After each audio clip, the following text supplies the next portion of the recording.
Previous వీడియోలో దుర్యోధనుడు పాండవుల సైన్యాన్ని వర్ణించడం ఆపలేదు కదా. అతని నోట వెంట వస్తున్న ఆ పేర్లన్నీ వింటుంటే అతని భయం ఎంత పెరిగిందో అర్థమవుతోంది. అతను ఇంకేమన్నాడో వినండి. ఈరోజు మనం భగవద్గీతలో మొదటి అధ్యాయంలో ఉన్న 6వ శ్లోకం గురించి తెలుసుకోబోతున్నాం. వెల్కమ్ టు హిందూ సనాతన ధర్మం. ఇక్కడ మన సనాతన ధర్మం యొక్క గొప్ప కథలు, ఆధ్యాత్మిక జ్ఞానం గురించి మీతో పంచుకుంటాం. ఇంకా మా ఛానల్ని సబ్స్క్రైబ్ చేయని వాళ్ళు ఉంటే ఇప్పుడే సబ్స్క్రైబ్ చేసుకోండి and hit that bell icon so you never miss an update. ఇంకా లేట్ చేయకుండా స్టార్ట్ చేద్దామా. సంజయుడు ధృతరాష్ట్రుడికి చెప్పిన 6వ శ్లోకం ఇది. యుధామన్యుశ్చ విక్రాంత ఉత్తమౌజాశ్చ వీర్యవాన్ సౌభద్రో ద్రౌపదేయాశ్చ సర్వ ఏవ మహారథాః. ద్రోణాచార్యుడితో దుర్యోధనుడు ఇలా చెప్పుకుంటూ పోయాడు. ఆచార్య, అక్కడ చూడండి, యుధామన్యుడు ఉన్నాడు. ఎంత పరాక్రమవంతుడో తెలుసా. పాండవులకు విశ్వసనీయమైన సహచారి, శిక్షణలో అర్జునుని దగ్గర నేర్చుకున్న ధైర్యవంతుడైన యోధుడు. అలాగే ఉత్తమౌజుడు ఉన్నాడు. ఎంత శక్తివంతుడు. అతను పాండవుల స్నేహితుడు, ధర్మం కోసం ప్రాణాలు పెట్టే వీరుడు. వీళ్ళంతా మామూలు వాళ్ళు కాదు. అంతేకాదు, సౌభద్రుడు ఉన్నాడు. అంటే ఎవరు?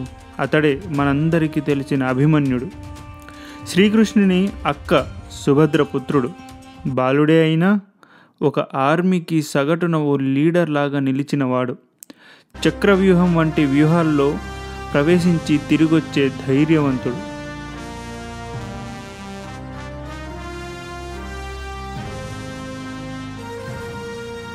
ఇంకా ద్రౌపదేయులు ఉన్నారే, వాళ్ళంతా మహారథులు. అవును, అందరూ మహారథులే. ప్రతి ఒక్కరూ ఒక్కొక్క పాండవునికి జన్మించిన వారే. అంటే ధర్మం పునాది మీద పుట్టిన యోధులు. దుర్యోధనుడికి భవిష్యత్తులో జరిగే పెద్ద యుద్ధం గురించి భయం పట్టుకుంది. అందుకే పాండవులు చేర్చుకున్న సైన్యం నిజంగా ఉన్నదానికంటే ఇంకా ఎక్కువగా కనిపిస్తుంది. ఆ కంగారుతో పాండవుల పక్షంలో ఉన్న శక్తివంతమైన యోధులను గురువుకు చూపిస్తూ చెప్పాడు.